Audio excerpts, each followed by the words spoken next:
നമസ്കാരം. കൊട്ടിയൂർ വിശേഷങ്ങളിലേക്ക് എല്ലാവർക്കും സ്വാഗതം. ഇന്ന് 2024 ജൂൺ 8 ശനിയാഴ്ച. ഇന്നാണ് കൊട്ടിയൂരിലെ തിരുവാതിര ചതുശ്ശത വഴിപാടും തൃക്കൂർ അരിയളവും നടക്കുന്നത്.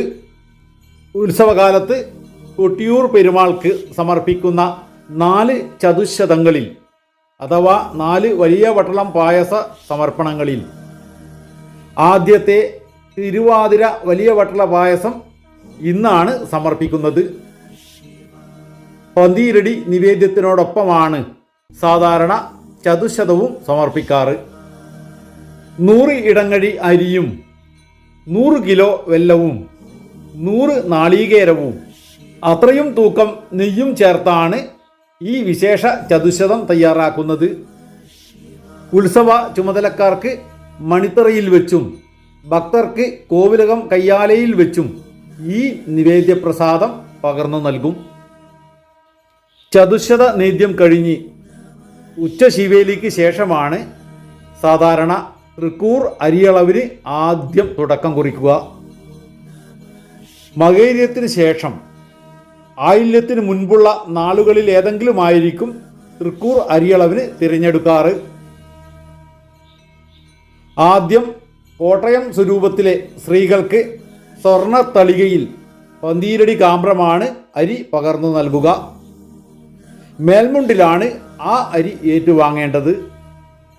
പെരുമാളിൻ്റെ അനുഗ്രഹമായി ലഭിച്ച തൃക്കൂർ അരി മേൽമുണ്ടിൻ്റെ അഗ്രത്തിൽ കെട്ടി തലയിലേറ്റി വാളറയിലും തിടപ്പള്ളിയിലും വന്നിച്ച് കിഴക്കേ നടയിലെ അമ്മാറക്കൽ തറയിലെത്തി വന്നിച്ച് ജന്മശാന്തിയിൽ നിന്നും പ്രസാദം വാങ്ങിയതിനു ശേഷം സന്നിധാനത്ത് നിന്നും മടങ്ങും.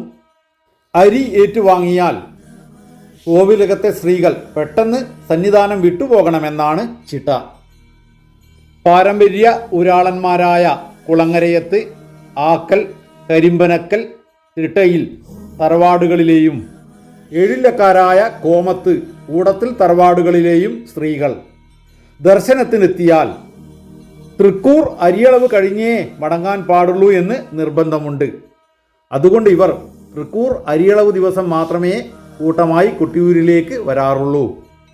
രാത്രി തിരുവത്താഴ ശിവേലിക്ക് ശേഷം മണിത്തറയിൽ വെച്ച് 4 തറവാട്ടുകാരായ ഊരാള കുടുംബത്തിലെ സ്ത്രീകൾക്ക് പാലക്കുന്നം സ്ഥാനികൻ അരി പകർന്നു നൽകും. ഏഴില്ലക്കാരായ 2 തറവാട്ടിലെ സ്ത്രീകൾക്ക് ശർക്കരയും പഴവും നൽകും. ശേഷം ഈ വിഭാഗത്തിൽപ്പെട്ട എല്ലാ സ്ത്രീകളും പെട്ടെന്ന് തന്നെ സന്നിധാനം വിട്ടുപോകണമെന്നും നിർബന്ധമാണ്. കൊട്ടിയൂരപ്പ ശരണം, പെരുമാളേ ശരണം.